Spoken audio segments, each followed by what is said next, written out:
15.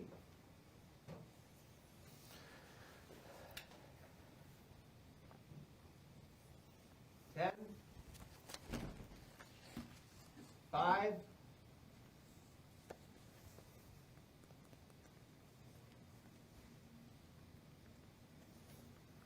You're going to want to share the content of today's weekly briefing. It involves much of what you see here, and it also involves this guy. 2 separate cases, 2 separate focuses that Ghost has. Ghost is Genesee Human Oppression Strike Team. And not only do we handle the human trafficking part of it, which is this guy, you're going to see a foot chase video here at the end of this briefing. You're going to see some more information, some live dash cam. But it also involves this, which is the narcotics that are pushed into our communities every single day. And it's not just our community, and it comes everywhere. Ghost also works with our partners, and that's why it's important, because I'm going to break down some of the things that have happened, some real cases that we just did, some charges that have been issued by the United States Attorney's Office. But what you can take from here, what does methamphetamine look like? What does fentanyl look like? What does our ecstasy look like? And that's what we're going to talk about. So let me just start by saying that the Sheriff's Office, we have some great partners around the state and around the country, and one of them is DEA. The DEA allows us to work cases beyond Michigan into other states, which a majority of our drug trafficking comes from other states, other countries. And that's exactly what happened in these 2 cases that we worked in conjunction with the DEA. Ghost, DEA, Flint Police, MSP, we all worked together. But this particular case was a Ghost case. We had information that, and I can't give the names and the individuals for ongoing investigative purposes, but I will tell you that they were in their 30s. They were a target that we'd been watching for some time, and we had them on a traffic stop. They took off on foot, and when we were able to get them, we worked the investigation, found 2 handguns, and I think what's most disturbing is not only did they have handguns, but they had 3/4 of a pound of ecstasy. Now, ecstasy is a synthetic stimulant, and the history of it was from originally Germany in the 20th century for a weight loss drug, and it's been synthesized in order to be a highly volatile synthetic that causes hallucinations. It causes behavior that is erratic. It allows people to do things activity-wise in party settings for 4 to 6 hours at a time. And that's what he had literally 3/4 of a pound of. Not only that, had a pound total, and the rest was made up of crystal methamphetamine as well as fentanyl. When you look at all those 3, they're all synthetic drugs. That's what ecstasy is. And he had 3/4 of a pound of it. In addition to that, I told you that he had methamphetamine. Now, this is a whole package of crystal meth, another synthetic drug that's made. And the majority of the ingredients in a drug like this, which is cooked up, is drain cleaner, battery acid, antifreeze, and Sudafed. They mix all these ingredients and other ingredients up together, and they cook it in labs that are in vehicles, that are in abandoned houses, that are in hotel rooms. And they cook this up, and they crystallize it, they smash it, and then they chunk it off, and they sell it. And those that are addicted to it smoke it. Crystal meth is probably one of the most dangerous, debilitating, physiological wrecking drug that's out there, because the chemicals themselves are poisonous. When you cook them together and then you inhale them, you start to rot your teeth out. You get sores throughout your body. It's a meth head look. And it's not just that. As I mentioned, this last case had fentanyl. When you look at fentanyl, it comes in chunks like this. This is synthetic heroin. And when it's chunked like this, it's because it's compressed into probably what we consider a brick, whether it's a kilo, a half a kilo, and then it's chunked off. And that's what people buy small little grams of. And when you look at the amount of dope that's here, just in this little bit here, and just in that first arrest, we got 58 grams of methamphetamine and 51 grams of fentanyl. That can chunk out and literally impact dozens and dozens of families. Just in that one location, that one arrest. Getting all those different synthetic drugs. And it's important that you realize that you don't need to harvest these. These are made all over the world and shipped on rails, on airports, on cars, on everywhere, which takes me to my second case. The second case was an individual arrested that had 1/2 kilo of crystal methamphetamine that came in through Bishop Airport. Now, we have great relationship with the Bishop Airport Authority. We use our canines in conjunction with the baggages and the packages that come in through UPS and FedEx. And Justin Hunt, our sergeant, took his canine, and we were able to interdict this nearly 1/2 kilo of crystal methamphetamine coming into Flint and Genesee County. We did that because the relationships that we have with different people allow us to get to different places and stop this before it gets in on the streets. The reason we take it federal instead of through David Layton is because when you work with the DEA or ATF or Secret Service or FBI, they have a whole level of attorneys called Assistant United States Attorneys, AUSAs, and we charge these individuals federally. And that's exactly what happened. The first individual was charged with possession of a firearm in furtherance of a drug trafficking crime, possession with intent to distribute cocaine and ecstasy, and felon in possession. The second subject was charged with possession with intent to distribute 50 grams or more of a narcotic, methamphetamine, as well as possession with intent to distribute. These are what we call indictments. At the state level, Prosecutor Layton offers a warrant, and that warrant is authorized by the judge, sworn out by the officer, and they are there going through the warrant procedure, the charging. But at the federal level, a grand jury receives all this information and issues an indictment. And that's what these two individuals have been charged with. They have been indicted on drug trafficking. And the reason I share that with you is because we pump the Narcan platform, but Narcan only works with fentanyl, opiate-based cases. It won't work for ecstasy. But because these are so colorful, we just saw this year a new style of fentanyl that's coming in looking exactly like this. It looks like Flintstone vitamins. And we see that coming out. So if you have somebody that has some residue of what you think is a colorful, pill-like, vitamin-like subject, and they have the effects of what you would think is being unconscious, give them fentanyl anyway. It can't hurt them if it's just ecstasy. It can absolutely save their life if it's a fentanyl or an opiate-based overdose. Crystal methamphetamine, there's no antidote for that other than complete clean out, dry out, or death. These drugs right here that we have, I mean, just examples and examples of bag ties of different cocaine, methamphetamine. This is where we get off on traffic stops in different cases. There's only 3 options. Get off, get locked up, or die. And that's why it's so important for us to get the message out and to have these real conversations between your kids, between your churches, between your businesses, because this is not just in one jurisdiction. It's not just in one group of people. This is for all of us to battle. And when we see that, so if you don't have Narcan in your office, at your house, again, you can go to the sheriff's office. We'll give it to you for free. You can go to a pharmacy. Your doctor will give you a prescription. Nobody should ever pay for Narcan. Keep it in your vehicles. Keep it in your house. Keep it in your office. You can save someone's life.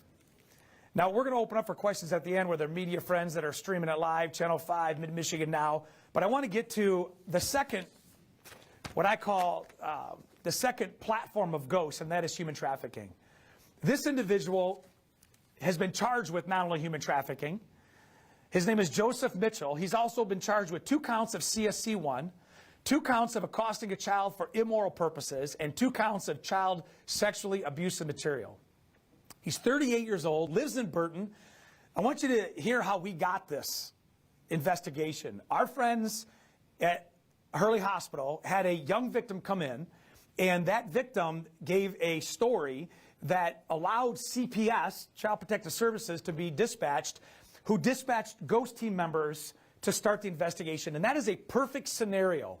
And when you have people that are already taught what to look out for, grooming tactics, statements that victims make, you can use the resources that are already there, ghosts being one of them, and we can work together to hold people accountable and to protect. So the young victim that was at Hurley Hospital had a sibling that was 13 years old. The young victim came in, told the information, which led us to another victim that was 13 years old that this guy trafficked. Used his position of power and influence over this 13-year-old and the young victim that came into the hospital and paid and distributed money for sex. That's human trafficking. And it was also the counts of CSC 1 that you could see that is a life offense involving penetration. And we got this, and we started our investigation. So Ghost does what they do best. The members, we order up, we do our investigation, and he came to the location right here in Burton, and we work with Burton Police Department, Michigan State Police, and when he showed up, this is what happened. The audio will kick on in just a minute.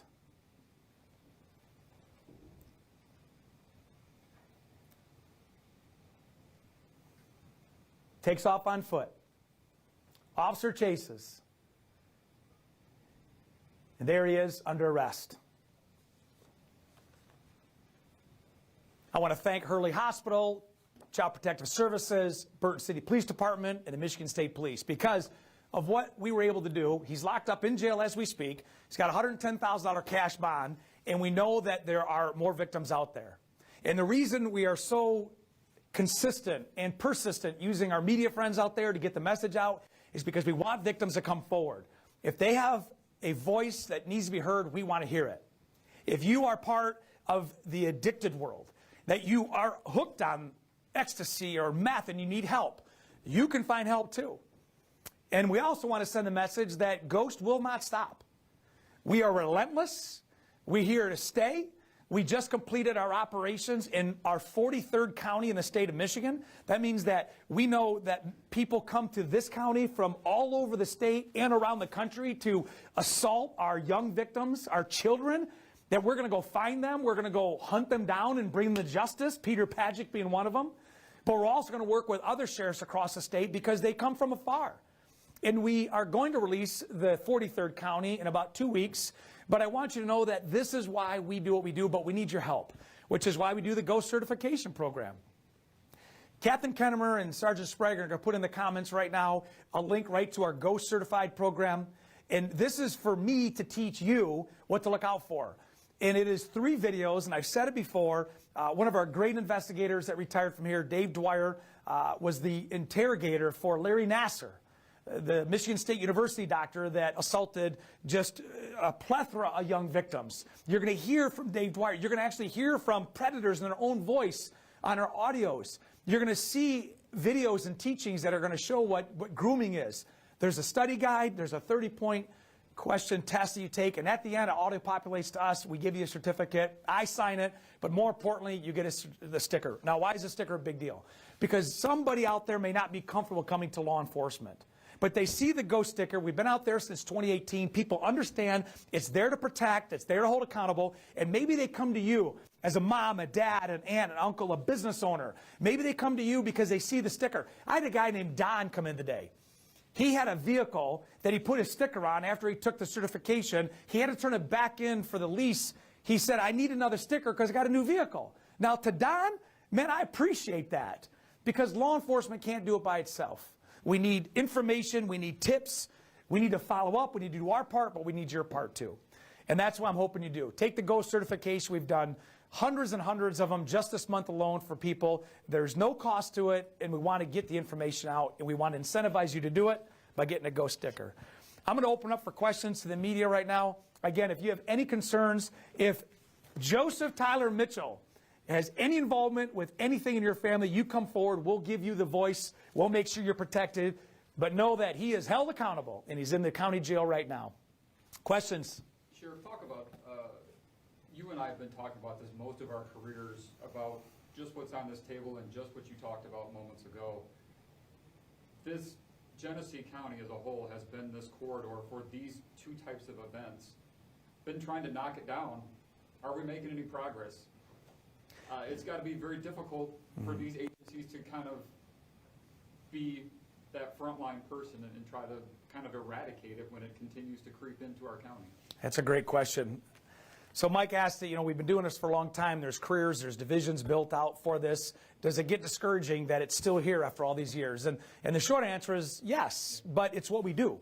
And I think that if you don't have gatekeepers and warriors and guardians overseeing, then what is the alternative? And so for us as law enforcement, from the federal, state, local level, we look at it as this is our duty. And we're going to continue to do it until our duty is taken over by another generation. But I do think we're making a difference when it comes to the amount of dope that we see. Clearly, we have educated people enough, and if you look at things like there was back in the 90s, we were having young, drunk driving fatal crashes on a regular basis. They still happen, but look at the fatalities.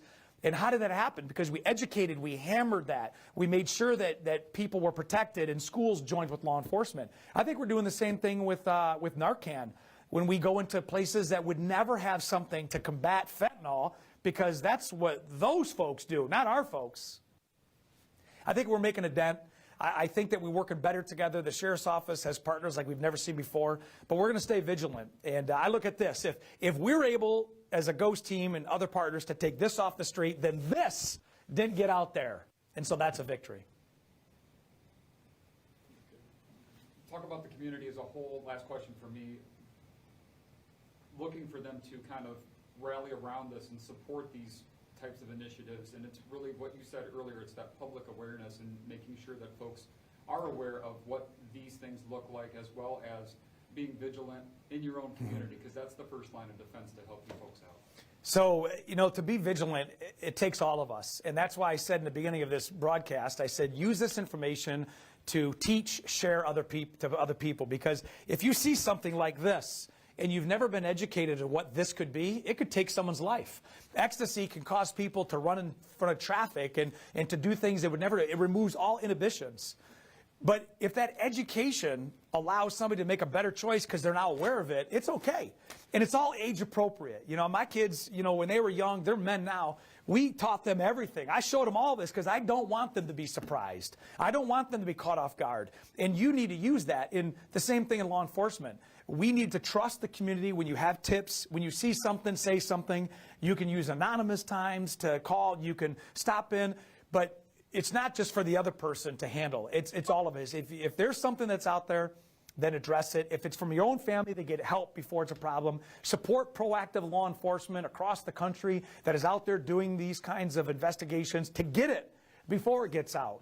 And I'll just forewarn you that we're going to up the presence in 2023. We've already started a track to do it. We've partnered with some individuals around the country that are going to allow us to be even more aware of how it's coming in. But if we can stop the pipeline or slow it down, lives are being saved. Well, listen, I appreciate you. Thank you for everything you've done. Stay the course. Be safe, and I'll see you next time. We're off on ours.